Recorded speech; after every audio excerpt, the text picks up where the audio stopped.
Well, that was a tough game. I'm proud of the kids. They got down, but they battled and they kept battling. And, you know, that's the same thing every week for us. It's just this week we came up a play or two short. 4 out of the last 5, we made one extra play, and tonight we didn't quite get it done. We certainly had a lot of opportunities in the game, and even 28-10, we fought back and put ourselves in a position to win. There are a lot of plays in that game that, if we could redo, could make a difference. There aren't just one.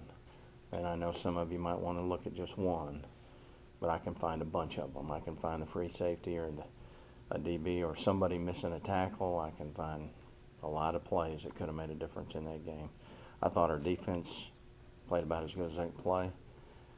When they got yards, it was because we missed tackles. But as far as schematically, and we held them to their fewest rushing yards, and we were in the right position most of the night. And offensively, we kept pecking around until we got some things to go and made some plays, and you know, it was a little on the edge at times, but they all battled hard, and you know, they prepared well and fought hard, and just came up a play short. That's the 4th or 5th game in a row where they've had to really play down to the wire. Do you worry that these kind of games are taking a mental and emotional toll? Do you worry that you're expending too much energy in that realm to win these games? Is that a concern at all? Not really. I think each game kind of stands on its own. You get ready each week. I think really the benefit is we've won those kind of games, so we believe we're going to win. And the benefit far outweighs anything else. Coach, it seemed like if they would have put as much effort and fight as they did in the second half and the first half, then it probably would have played out differently. How do you get them to get going with that kind of energy earlier on? I think they fought hard in both halves. They didn't fight. It might not look pretty at times, and you know, it was 14-3 at half. You know, I told our guys that it'd be a fourth quarter game. It has. You all been coming every week. That's the way our games are, and it almost got away from us a time or two. We didn't flinch. We hung in there. We got back in it. This team just has periods where it looks kind of ugly at times, and I wish it didn't, but it does. But there was no lack of effort, no lack of focus, no lack of fight in either half. They were pretty good in both of them. Coach, in the fourth quarter, with I think it was still 6 minutes to go, the tough decision was made the onside kick. What was the thought process in doing that with the defense playing so well still? I mean, it paid off, good risk. I'm assuming that was your call. Can you just talk about the decision going for the onside? Field position, clock, time. I had it where I could call it off if I didn't like the alignment. When we widened back out, they widened back out, so I left it on. I had confidence in it. You know, we could have stopped them there just as easy too, I guess. But I just felt like with the situation where we're at, we needed to give that shot at it. Definitely serves as a spark almost. It was one of those things that gave us a little momentum and belief, and we needed some of that right then, I think. Coach, were you surprised that you were able to pass the ball as effectively as you did the second half against those guys? Oh, I don't know if I would say I was surprised. I think, you know, we worked awfully hard on that. We've been a fairly balanced offense. I thought we protected pretty well, and Tyler made some good reads and throws, and we had a few drops in there. It would have been better. But, no, I wasn't surprised, I don't think. Coach, I think the one play you alluded to was that interception. Which one, number 2, John? Okay. All right. Pick 6. I got you, buddy. Tyler said, I think he said he thought the receiver was, I don't know, he was going to come back or something. He got some pressure. What did you see on that play? I mean, You know, I think the one tight end, we've ran that play successfully multiple times this year. You know, it saved us in the Tulsa game and things. And I think one of the guys got held up a little bit and fooled him. And it's one of those that when it left your hand, you wanted it back, but it was too late.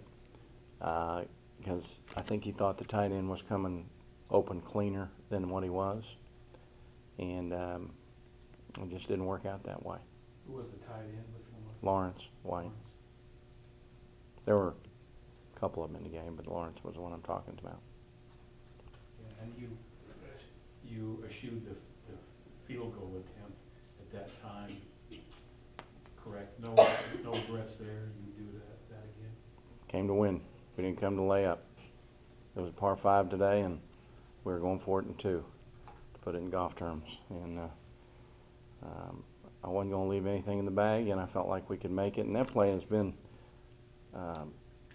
gold for us this year. So it just wasn't last night. Maybe we went to the well, or tonight. Maybe we went to the well one too many times. You know, there's a lot of you can retrace your thoughts a million times on that play. I mean, but there's a lot of plays you can do that on tonight. The play I thought another play that was interesting was on the pass to, I think it was Brandon Smith.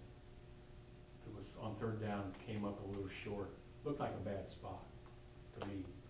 Yeah, I thought we had a couple of questionable spots tonight. Yeah. You know? You didn't have a chance, you couldn't challenge that? I don't think they would have taken my word on it. They make that decision, and then if they look and don't think it needs to be measured, they're not going to measure. And it was about that much. So. Yeah, where they spotted it, but I thought he was farther than that. Well, when the play was first over, I thought we had a first down, and I had already moved on to the next play because you know how fast we go. And so then Mike had already really called the play, and so then we had to start retracing when they did that. Yeah. And everything. Tyler, to me, it seemed like he was off a lot of the night. He had some big plays ultimately because he has the ball in his hands all the time. Seemed like sometimes some of his even reads were off, and his throws were off. But you know, he did make some big plays, got some yards, and gave you a chance to win. What was your assessment of his play? We played one of the best defenses in the league tonight. And when you play good defenses, and I thought they had a good defense, and they had a fast defense. And when you play teams like that, you play on the edge some, and they don't go well. And good Lord knows, you know, he had some plays he'd like to have over. But you know what? I got a bunch of guys in that room that, including us coaches, that like to have some reset buttons, and it was a video game and we could push the button again. It just doesn't work that way. You know, we expect a lot of him, we demand a lot of him, and he demands a lot of himself, and I'm proud as heck of him tonight for the way he battled. It wasn't pretty, like you said, John, but you know what? He hung in there.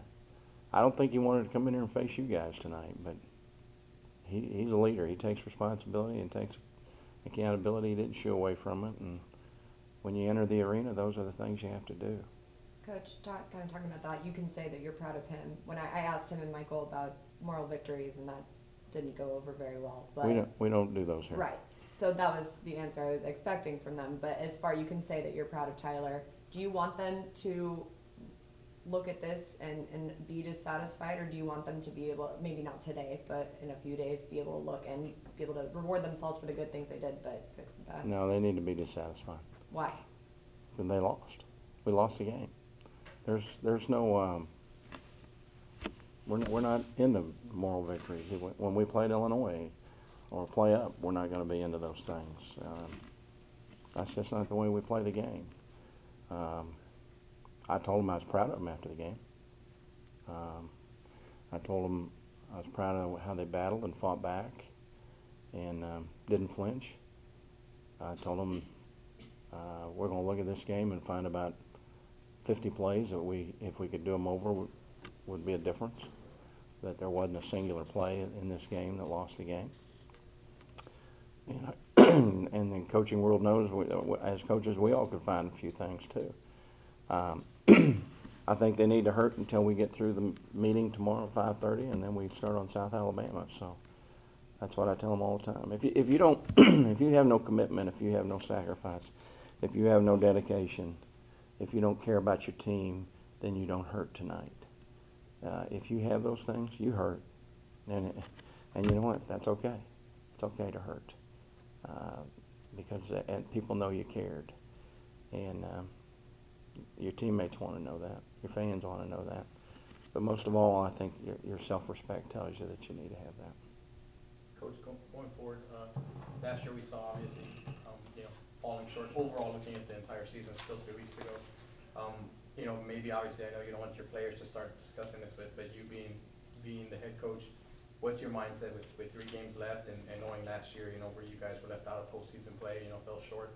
What's your mindset with those 3 games left, Coach? Or what's your message, or do you even talk about anything about postseason berths and bowl eligibility, Coach? I think my message is let's win number 6. When we had 4, my message was win 5. And my message today is win number 6. When we win number 6, then it'll be win 7. I know y'all hate that crap out of me, but that's the only way we can do this. I have a vision for what's ahead, and I know the next 2 games are going to be hard, and Georgia State's played a lot of people tough, hadn't got a win. I'm not saying we're going to win that one either when I say that, but I saw some of the scores tonight. They're all hard in this league, it seems like. So we're not the only ones going through those kinds of things, and we keep battling like this, we'll be okay. We'll be all right at the end. I told them that in the locker room. If you prepare like this, if you battle like this, we'll be dancing on Saturday night after the game. Entering tonight's game, Georgia Southern was one of 4 Division I teams to average 400 yards in the season. For a team that has, and you held them to 256 yards tonight, for a team that has struggled to contain the running game, how do you assess their performance tonight? Assess ours? Yes. It was good. I think it helps a little bit that we run a similar style, and that I could work with Coach Thompson on some things. But I thought the defensive coaches did a marvelous job. I mean, the only team I think to hold them like this, I think has been early NC State or Georgia Tech, or maybe both of them, but nobody else. And after that has done it. So accolades to our guys. Heck of a game. They gave us a chance to win the football game, and we ran 90-some plays in the game and held them to 40-some, I think. That's right, isn't it? Mm-hmm. I'm trying to see this here. So we were getting off the field. I don't know offhand how many 3-and-outs we had, but that was good. And, it's hard to believe this same defense that gave up 500 and some last week, But sometimes you fit to certain teams better than you do others, and we fit to this team better. And but gosh, our defense, I was proud of them tonight. I thought they played good. That's the best defensive effort against them since early in the year. With the defense allowing half the yards that they did last week, what changed in practice this week to prepare for this team? Well, I don't know. I think the biggest thing is we simplified. It calls for executing the calls that you have, and our guys played fast tonight because they were confident in their assignments. And when you play an option team like this, you have to be that way, and we were. Not that we weren't last week. I just think a different style of offense. Excuse me. We missed an assignment. We didn't do a good job of maintaining our gap against their style. But really, the credit goes to the kids. They came back this week in practice and just said that wasn't going to happen, and did the things necessary to, for the most part tonight, defend their gaps. We let one there in the third quarter get out that I don't think we defended a gap very well, but they gave us a chance to win the game. Does this loss hurt any more because of who it was to? Georgia Southern is in the position that you guys have been in before, little kid on a big block, and you guys got some big wins as a little kid. Now them coming in here, still not bowl eligible, getting a victory, a big victory on the road like this, does that add to the hurt tonight, or is it a non-factor? I don't think about that stuff. I mean, I'm not interested in their problems. I got all mine to take care of. I mean, it's just, you know, I got to take care of this team and the circumstances it's developed with, and those kind of external things. For me, and I don't think for the players, really matter. They got to deal with what they got to deal with. We've been there. We've been through it, and you know, they're having a nice season. Tip your hat to them, but that's not a part of our thinking, really.